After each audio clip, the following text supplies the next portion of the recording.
IIT மெட்ராஸில் நிறுவப்பட்ட ஒரு ஸ்டார்ட் அப் நிறுவனம்தான் வாட்டர்ஃப்ளை டெக்னாலஜிஸ். இது முதல் மின்சார பந்தய காரை உருவாக்கிய நிறுவனமாகும்.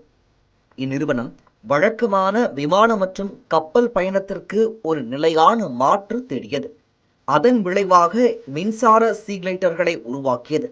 குறைந்த செலவில் பயணிகள் மற்றும் சரக்கு போக்குவரத்தை செயல்படுத்துவதே இதன் நோக்கமாகும். இந்த சீக்லைட்டர்ஸ் விங்கின் கிரவுண்ட் கிராஃப்ட் என்று அழைக்கப்படுகிறது. அதாவது இது ஒரு மின் பறக்கும் படகாகும். இந்த மின் பறக்கும் படகு தட்டையான வடிவில் உருவாக்கப்பட்டுள்ளது. இந்த சீக்லைட்டர்ஸ் தண்ணீரில் இருந்து புறப்படுகிறது. சுமார் 4 மீட்டர் உயரத்தில் பறக்கிறது. அதே உயரத்தை தொடர்ந்து பராமரிக்கிறது. இந்த மின் பறக்கும் படகு தட்டையான வடிவில் உருவாக்கப்பட்டுள்ளது. 150 மீட்டர் உயரம் வரை பறக்க வகையிலும் வடிவமைக்கப்பட்டுள்ளது. தனது செயல்திறனுக்காக தரையில் இருந்து உந்துதலை பெறுகிறது. ஆரம்பத்தில் பேட்டரி ஆற்றலால் மணிக்கு 500 கிலோமீட்டர் தூரத்தை எட்டும் என்று கூறப்படுகிறது.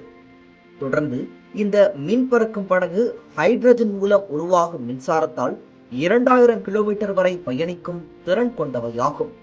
பெங்களூருவில் நடைபெற்ற ஏரோ இந்தியா கண்காட்சியில் வாட்டர்ஃப்ளை டெக்னாலஜிஸ் இந்த முன்மாதிரியுடன் கூடிய மின் பறக்கும் படகு வடிவமைப்பு காட்சிப்படுத்தப்பட்டது. இன்னும் 2 மாதங்களுக்குள் 100 கிலோ முன் மாதிரியையும் வரும் டிசம்பர் மாதத்திற்குள் 1 டன் முன் மாதிரியை உருவாக்க திட்டமிடப்பட்டுள்ளது. 20 இருக்கைகள் கொண்ட 4 டன் எடையுடன் கூடிய மின் பறக்கும் படகு அடுத்த ஆண்டுக்குள் தயாராகும் என்று கூறப்பட்டுள்ளது. கொல்கத்தாவில் இருந்து சென்னைக்கு மீன் பறக்கும் படகு மூலம் 1600 கிலோமீட்டர் பயணத்திற்கு ஒரு டிக்கெட்டின் விலை 600 ரூபாய் மட்டுமே. இது குளிர்சாதன வசதியுடைய ரயில் டிக்கெட்டை விட மிகவும் மலிவானது என்பது குறிப்பிடத்தக்கது. அடுத்த ஆண்டுக்குள் சர்வதேச கடல்சார் அமைப்பின் கீழ் இந்திய கப்பல் போக்குவரத்து பதிவேட்டில் சான்றிதழை பெற முயற்சி செய்து வருகிறது. பொதுமக்கள் மற்றும் இராணுவ பயன்பாட்டிற்கான மின் பறக்கும் படகை உருவாக்குவதே இதன் நோக்கமாகும்.